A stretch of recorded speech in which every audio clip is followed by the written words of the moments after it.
if you're on the edge, you're going to stay on the edge unless you make that one jump. I made it. I mean, I've been on the edge for years, making that next step to better my business, and I just didn't do it.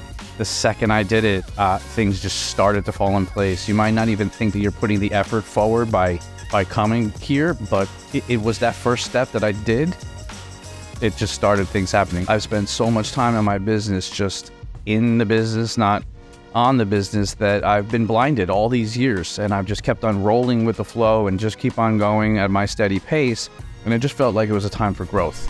The experience so far has been very eye-opening and humbling, actually, to know how much I'm not doing and that I could be doing better. Yeah, I've tried other things and other classes before, and it felt dry. It felt just like I wasn't going to get anything at the end of this. This one here, it challenges me to do my own work while getting educated at the same time, so